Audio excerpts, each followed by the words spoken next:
আজকের আলোচনায় আমরা তিনটি অত্যন্ত গুরুত্বপূর্ণ এবং ব্রেকিং খবর আপনাদেরকে জানাবো, একদম point to point, cut to কাট।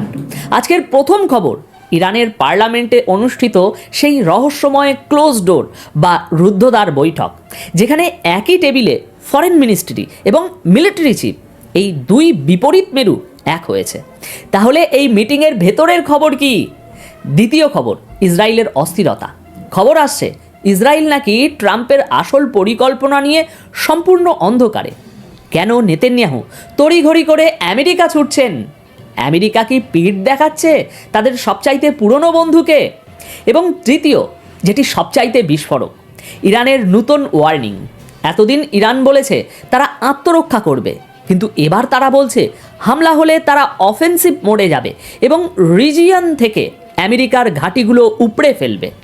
এই তিনটি পয়েন্টকে যখন আপনি এক সুতোয় গাঁথবেন, তখন যে ছবিটা তৈরি হবে তা শিউরে ওঠার মতো। চলুন মূল আলোচনায় তাহলে প্রবেশ করি। আজ 10ই ফেব্রুয়ারি 2026 সকাল 7টায় এই খবর পড়ছি। দর্শক চলুন প্রথমে কথা বলি গতকাল 9ই ফেব্রুয়ারি তেহরানে ঘটে যাওয়া ওই নাটকীয় ঘটনা নিয়ে। ইরানের পার্লামেন্ট বাইরে থেকে দেখলে মনে হবে সব স্বাভাবিক, কিন্তু ভেতরে চলছে একটা চরম গোপনীয় সেশন। এটাকে বলা হচ্ছে ক্লোজ ডোর মিটিং। এখন প্রশ্ন হলো, পার্লামেন্টে তো অনেক মিটিংই হয়, তাহলে এটাকে নিয়ে আমি এত হাইপ কেন তুলছি? কারণ এই মিটিংয়ের কম্পোজিশন দেখুন। সাধারণ কোনো কূটনৈতিক আলোচনায় কারা থাকে? পররাষ্ট্র মন্ত্রণালয়ের আমলারা, তাই তো? কিন্তু এই মিটিংয়ে ইরানের ফরেন মিনিস্টার সৈয়দ আব্বাস আরাকাচির পাশে কে বসেছিলেন জানেন? Major general Syed Abdur Rahim মুসাবি। তিনি কে? তিনি ইরানের সশস্ত্র বাহিনীর চিফ অফ স্টাফ। সিরিয়াসলি ভাবুন তো একবার, যখন কোনো দেশের পার্লামেন্ট নিউক্লিয়ার ডিল বা কূটনৈতিক আলোচনা নিয়ে ব্রিফিং নেয়, সেখানে দেশের সর্বোচ্চ সামরিক প্রধান কেন উপস্থিত থাকবেন? এই প্রশ্নের উত্তরটাই হলো আসল খেলা।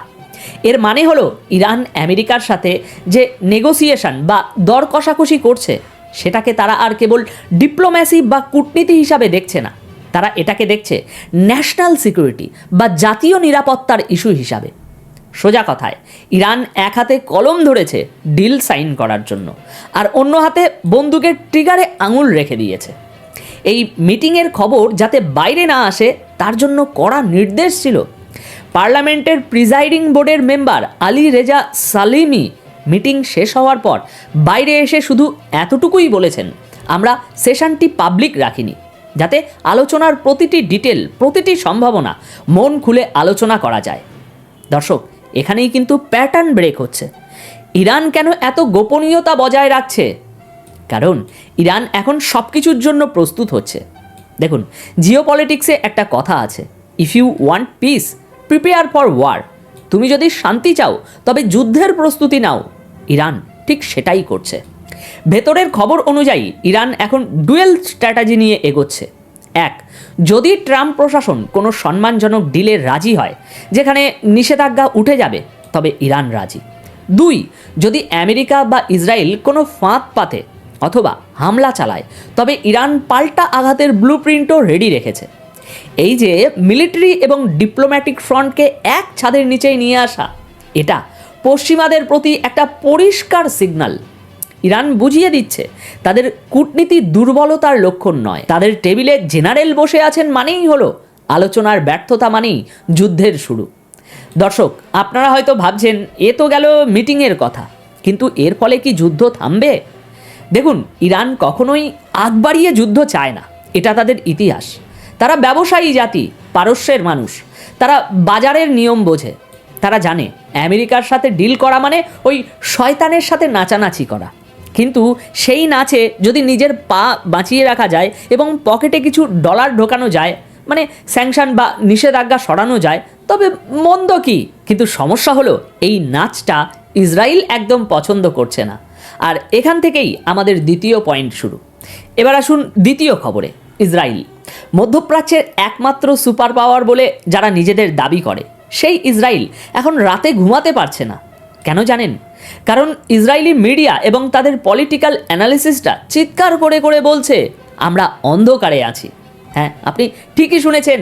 আমেরিকার সবচাইতে ঘনিষ্ঠ মিত্র যাদের সম্পর্ককে বলা হয় লোহার মতো শক্ত, সেই ইসরায়েল এখন বুঝতে পারছে না আমেরিকা আসলে কি চাইছে। নেতানিয়াহু এই সপ্তাহেই ট্রাম্পের সাথে দেখা করতে আমেরিকা ছুটছেন। কেন এই দৌড়ঝাঁপ? শুধুই সৌজন্য সাক্ষাৎ? একদমই না। এটা হলো একটা ডেসপারেট রান বা মরিয়া চেষ্টা। ইসরায়েলের সিকিউরিটি এস্টাবলিশমেন্ট বা নিরাপত্তা সংস্থাগুলোর কাছে রিপোর্ট আছে যে আমেরিকা হয়তো ইরানের সাথে এমন কোনো ডিল বা সমঝোতা করতে চলেছে যা ইসরায়েলের স্বার্থের পুরোপুরি বিরুদ্ধে। আচ্ছা, ইসরায়েলের ভয়টা আসলে কোথায়? আসুন একটু গভীরে যাই। ইসরায়েল চায় ইরান সম্পূর্ণ ধ্বংস হোক। তারা চায় না ইরানের নিউক্লিয়ার প্রোগ্রাম বা মিসাইল প্রজেক্টের কোনো অস্তিত্ব থাকুক। তারা চায় জিরো এনরিচমেন্ট। কিন্তু আমেরিকা বিশেষ করে ট্রাম্প প্রশাসন একজন ব্যবসায়ীর মতো চিন্তা করে। ট্রাম্প হয়তো ভাবছেন, কেন আমি আরেকটা $1 ট্রিলিয়ন যুদ্ধ করব? তার চেয়ে ইরানের সাথে একটা বাজার স্টাইল ডিল করে ফেলি। ইসরায়েল ভয় পাচ্ছে এই বাজার স্টাইল ডিলকে, যেখানে ইরান হয়তো সাময়িকভাবে ইউরেনিয়াম সমৃদ্ধকরণ কমাবে, কিন্তু বিনিময়ে তারা তাদের ব্যালিস্টিক মিসাইল প্রোগ্রাম বাঁচিয়ে রাখবে। আর যদি ইরান তাদের কোর মিলিটারি শক্তি বাঁচিয়ে রাখতে পারে, তবে ইসরায়েলের দৃষ্টিতে দিস ইজ এ ডিফিট, এটা একটা পরাজয়। ইসরায়েলের মিডিয়া রিপোর্ট করছে আমেরিকার অফিসারদের সাথে তাদের কথা হয়েছে। আমেরিকা তাদের পিঠ চাপড়ে বলেছে, চিন্তা করো না, ইরান আমাদের উভয়ের জন্যই সমস্যা। কিন্তু যখনই প্রশ্ন করা হচ্ছে তাহলে সমাধানটা কি, আমরা কি হামলা করব, তখন আমেরিকা মুখে কুলুপ আঁটছে। সব কিছুই একটা ধোঁয়াশার মধ্যে আছে। মনে রাখবেন, যখন সবাই ভাবছে আমেরিকা ইসরায়েল ভাই ভাই, তখন ভেতরে ভেতরে চলছে চরম অবিশ্বাস। ইসরায়েল ভয় পাচ্ছে শেষ মুহূর্তে আমেরিকা হয়তো প্রেশার তৈরি করে একটা সফট ডিল সাইন করে ফেলবে। আর যদি সেটা হয়, তবে নেতানিয়াহুর পলিটিক্যাল কেরিয়ার এবং ইসরায়েলের তথাকথিত নিরাপত্তা বলয় দুটোই হুমকির মুখে পড়বে। নেতানিয়াহুর আমেরিকা যাওয়ার আসল উদ্দেশ্য হলো ট্রাম্পের হাত মুচড়ে এটা নিশ্চিত করা যে কোনো ডিল নয়, অনলি অ্যাকশন। কিন্তু ট্রাম্প কি সেটা শুনবেন? ট্রাম্প এমন এক ব্যক্তি যাকে প্রেডিক্ট করা অসম্ভব, আর এটাই আজ ইসরায়েলের আতঙ্কের মূল কারণ। এবার আসি তৃতীয় এবং সবচাইতে ইন্টারেস্টিং পয়েন্টে। ইরান আসলে কি ভাবছে, তাদের কনফিডেন্সের উৎস কি? দেখুন দর্শক, ইরান এখন এমন এক পজিশানে আছে যাকে আমি বলি উইন উইন সিচুয়েশন। মানে জিত হলেও আমি জিতবো, পট হলেও আমি জিতব। কিভাবে? আসুন সমীকরণটা মেলাই। ইরানের মিলিটারি শক্তি আমেরিকার তুলনায় কিছুই না, কাগজে কলমে এটা সত্য। আমেরিকার কাছে F-35 আছে, এয়ারক্রাফট ক্যারিয়ার আছে, বিশ্বের সেরা টেকনোলজি আছে। কিন্তু এখানেই আসল টুইস্ট। যদি আমেরিকা বা ইসরায়েল ইরানে হামলা করে এবং ইরানের 10-20-30% ক্ষতিও করে, তবুও ইরান জিতবে। কেন? কারণ বিশ্ববাসী দেখবে এত স্যাংশন, এত অবরোধের পরেও ইরান মাথা নত করেনি। তারা আমেরিকার মতো সুপার পাওয়ারের চোখে চোখ রেখে দাঁড়িয়েছে। কিন্তু উল্টোটা ভাবুন, ইরানের সস্তার ড্রোন বা মিসাইল যদি আমেরিকার একটা দামি যুদ্ধ জাহাজে সামান্য আঁচড়ও কাটতে পারে, অথবা তাদের কোনো ঘাঁটিতে আগুন ধরাতে পারে, তবে সেটা হবে আমেরিকার জন্য চরম অপমান। লোকে বলবে, তোমাদের $1 ট্রিলিয়ন ডিফেন্স সিস্টেম, তোমাদের থার্ড সিস্টেম, তোমাদের প্যাট্রিয়ট মিসাইল সিস্টেম সব ব্যর্থ। একটা স্যাংশন খাওয়া দেশ তোমাদের মেরে চলে গেল। এই যে পারসেপশন ওয়ার, এখানে ইরান এগিয়ে আছে। তারা জানে আমেরিকার হারানোর অনেক কিছু আছে, আর ইরানের হারানোর মতো তেমন কিছু অবশিষ্ট নেই। আর যার হারানোর ভয় নেই, সে সবচাইতে ভয়ঙ্কর শত্রু।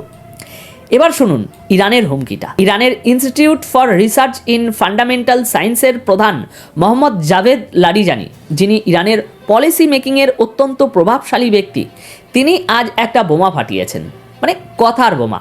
তিনি বলেছেন, যদি আমেরিকা বা অন্য কোনো শত্রু হামলা করার ভুল করে, তবে ইরান আগের মতো শুধু জবাব দেবে না, এবার আমরা সেই শিকড় উপড়ে ফেলব যেখান থেকে এই অঞ্চলে আমেরিকার উপস্থিতি টিকে আছে। দর্শক খেয়াল করুন শব্দচয়ন, রিজিয়ন থেকে আমেরিকার পা উপড়ে ফেলা। লারিজানি পরিষ্কার করে দিয়েছেন, ইরান এখন ডিফেন্সিভ মোড থেকে অফেন্সিভ মোডে শিফট করেছে। তিনি ট্রাম্পকে উদ্দেশ্য করে তাচ্ছিল্যের সুরে বলেছেন, ওই ঝটিকা হামলা আর মিডিয়া শো আপ করার দিন শেষ। এবার যদি যুদ্ধ লাগে, আমরা এমন পরিস্থিতি তৈরি করব যাতে যুদ্ধ লম্বা হয়। আর দর্শক, আপনারা জানেন আমেরিকা লম্বা যুদ্ধ ঘৃণা করে। ভিয়েতনাম থেকে আফগানিস্তান, লম্বা যুদ্ধ মানেই আমেরিকার অর্থনীতিতে ধস, জনগণের ক্ষোভ। ইরান ঠিক এই জায়গাটাই টার্গেট করতে চাইছে।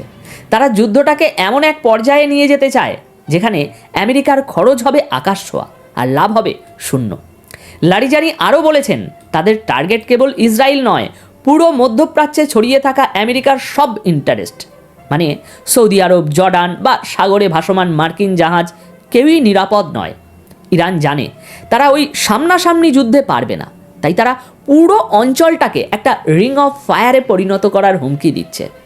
তাহলে দর্শক, পুরো ছবিটা এখন আপনাদের কাছে পরিষ্কার। একদিকে তেহরানের বন্ধ ঘরে জেনারেল এবং ডিপ্লোম্যাটরা মিলে ছক করছেন কিভাবে ডিল করে স্যাংশন সরানো যায়, আর ডিল না হলে কিভাবে আমেরিকাকে দীর্ঘমেয়াদী যুদ্ধে ফাঁসানো যায়। অন্যদিকে ইসরায়েল ভয়ে কাঁপছে যে তাদের বন্ধু আমেরিকা হয়তো তাদের সাথে বিশ্বাসঘাতকতা করে ইরানের সাথে হাত মেলাবে। আর মাঝখানে আমেরিকা, যারা দোটানায় আছে, তারা জানে ইরানে হামলা করা মানে মৌমাছির চাকে ঢিল মারা। এখানে আমার বিশ্লেষণ কি বলে? আমার মনে হয় আমরা একটা বড় পরিবর্তনের সন্ধিক্ষণে দাঁড়িয়ে আছি। ইরান প্রমাণ করে দিয়েছে তারা ইরাক বা আফগানিস্তান নয়। তাদের কৌশলগত ধৈর্য এখন তাদের সবচাইতে বড় অস্ত্র। তারা তাড়াহুড়ো করছে না, তারা জানে সময় তাদের পক্ষে। ইসরায়েল যতই লাফালাফি করুক, আমেরিকা যদি বুঝতে পারে যে ইরানের সাথে যুদ্ধে জড়ানোর খরচ লাভের চেয়ে বেশি, তবে ব্যবসায়ী ট্রাম্প তিনি ডিল করতেই পছন্দ করবেন। আর সেটাই হবে ইসরায়েলের জন্য সবচাইতে বড় দুঃস্বপ্ন, সবচাইতে বড় পরাজয়। তবে একটা কথা মনে রাখবেন, এই অঞ্চলে মিসক্যালকুলেশনের সম্ভাবনা প্রবল। এখন প্রশ্ন হলো আপনাদের কাছে, আপনাদের কি মনে হয়, আমেরিকা কি শেষ পর্যন্ত ইসরায়েলের কথা শুনে ইরানে হামলা চালাবে, নাকি ট্রাম্প তার স্বভাবসুলভ ভঙ্গিতে সবাইকে চমকে দিয়ে ইরানের সাথে নতুন কোনো ডিল সাইন করবেন? কমেন্ট সেকশন আপনাদের জন্য খোলা। আমি প্রতিটি লজিক্যাল কমেন্ট পড়ব। আপনাদের মতামত জানান, তর্ক হোক, আলোচনা হোক। যদি আজকের এই বিশ্লেষণ আপনাদের ভালো লাগে, যদি মনে হয় গতানুগতিক খবরের বাইরে নতুন কিছু জানলেন, তবে ভিডিওটিতে একটি লাইক দিন এবং শেয়ার করে বন্ধুদেরও আসল সত্যটা জানার সুযোগ করে দিন। আর হ্যাঁ, যারা এখনও সাবস্ক্রাইব করেননি, কি করছেন? সাবস্ক্রাইব করে বেল আইকনটি চেপে দিন।